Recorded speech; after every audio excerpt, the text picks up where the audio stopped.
ఇంకా మరిన్ని వాస్తవాలు ఇది చూడాలి మీరు. ఇది ట్యాక్స్ ఇన్వాయిస్ అండి. ఏఆర్ డైరీ వాళ్ళ ట్యాక్స్ ఇన్వాయిస్. ఏఆర్ డైరీ వాళ్ళు మొత్తం 8 ట్యాంకర్లు సరఫరా చేశారు.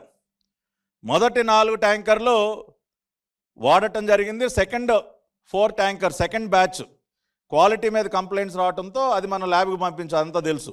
ఇది చూడండి, ఇదొక మీరందరూ ఆశ్చర్యపోయేటటువంటి విషయం. ఇక డేట్ గమనించాలి మీరందరూ. ఈ డేట్ చూసారా? జూన్ 4, 2024 బిల్ అయిందండి. ఇది ఏఆర్ ఫుడ్స్ వాళ్ళ బిల్. ఇది జూన్ 4, 2024 మొదటి ట్యాంకర్ బయలుదేరింది బిల్ అయ్యి. చూసారు కదా? ఇప్పుడు నెక్స్ట్ డాక్యుమెంట్ చూడండి మీరు. ఈ నెక్స్ట్ డాక్యుమెంట్ చూస్తే కనుక ఇదిగోండి, జూన్ 4 బయలుదేరింది కదండి ట్యాంకు. తిరుమల కొండపైకి ఎప్పుడు చేరుకుంది? 12/6/2020 స్టాంపు, ఇన్గేట్ దగ్గర స్టాంపు. స్టోర్ దగ్గర రిసీవ్ చేసుకున్నది 14/6/2024. జూన్ 4 ఎక్కడ బయలుదేరిందండి? దిండిగల్లో, తమిళనాడులో ఉన్నటువంటి దిండిగల్లో. దిండిగల్ నుంచి తిరుమలకి ఎంత దూరం? 500 కిలోమీటర్లు. 500 కిలోమీటర్ల దూరాన్ని అంటండి మన ఏఆర్ ఫుడ్స్ లారీ, డైరీకి చెందినటువంటి లారీ 500 కిలోమీటర్లు కవర్ చేయడానికి 8 రోజులు పట్టిందంట. 8 రోజులండి. 500 కిలోమీటర్లు అంటే ఉదాహరణకి విజయవాడ నుంచి శ్రీకాకుళం వెళ్ళాలంటే 8 రోజులు పట్టుద్దా ఒక లారీకి? మహా అయితే ఒక రోజు, లేదంటే 2 రోజులు, ఏదైనా మధ్యలో బ్రేక్ తీసుకుంటే. మ్యాక్సిమం 2 రోజుల్లో తిరుమల చేరుకోవాల్సిన లారీ 8 రోజులు ఎక్కడెక్కడ తిరిగింది సార్? ఎక్కడెక్కడ తిరిగిందండి బండి? 8 రోజులు పట్టుద్దా? 500 కిలోమీటర్ల దూరాన్ని కవర్ చేయడానికి 8 రోజులు పడుతుందా? అంటే ఏఆర్ ఫుడ్స్ నుంచి బయలుదేరినటువంటి లారీ ఇంచుమించు ఖాళీయే. ఊరికి అక్కడ బిల్ చేయటం, ఖాళీ లారీని దోలటం. ఎందుకంటే వాళ్ళకి కెపాసిటీ లేదు కదా. ఇందాకే ప్రూవ్ చేసాం, వాళ్ళకి అసలు 16 టన్నుల లారీని నింపే కెపాసిటీయే లేదు. అందుకని ఊరికినే బిల్ చేసి ఆ లారీ ఈ కల్తీ చేసే గోడౌన్లన్నీ తిరిగింది. అది అంతే కదా. 8 రోజులు ఎక్కడ తిరుగుతుంది సార్? 9 రోజులు ఎక్కడ తిరుగుతుంది బండి? తిరగాల్సిన అవసరం ఏంటి?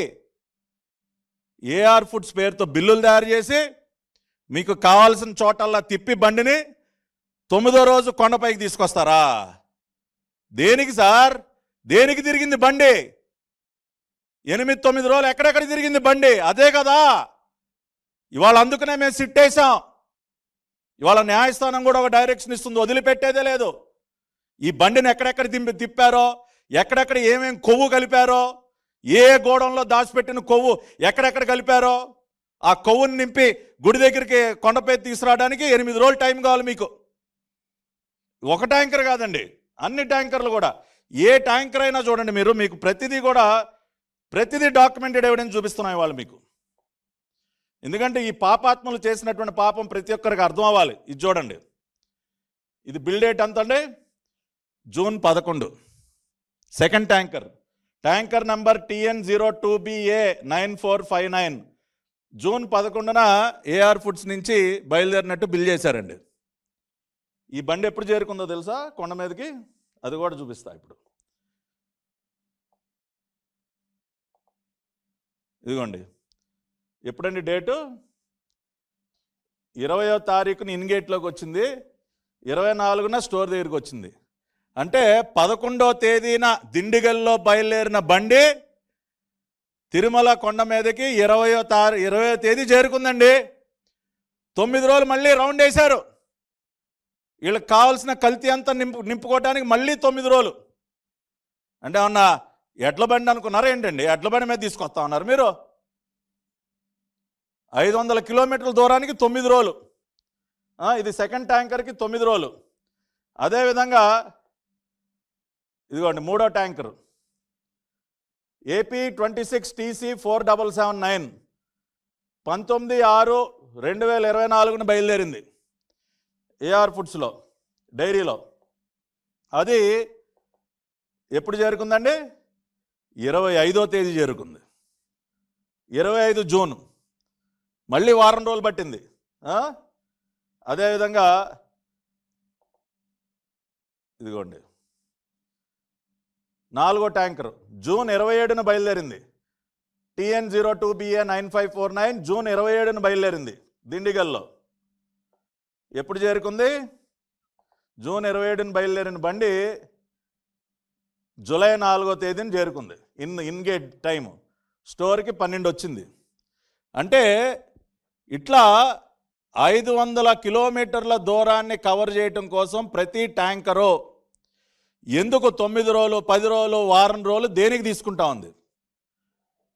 మీరు దాన్ని కల్తీ చేయటానికి కాకపోతే ఆ బండిని ఎక్కడెక్కడ తిప్పారు? ఇవాళ సూటిగా మేము డాక్యుమెంటెడ్ ఎవిడెన్స్తో మేము ప్రశ్నిస్తూ ఉన్నాం. అయ్యా జగన్మోహన్ రెడ్డి గారు, ఇవి కూడా ట్వీట్ చేయండి, ఇవి కూడా ట్వీట్ చేయండి సార్. ఇట్లా మేము ఏరి కోరి తెచ్చుకున్నటువంటి ఏఆర్ డైరీ ఒక్కొక్క బండి 500 కిలోమీటర్లు కవర్ చేయడానికి జెట్ స్పీడ్లో 9 రోజులు పట్టింది, 10 రోజులు పట్టిందని ట్వీట్ చేయండి సార్.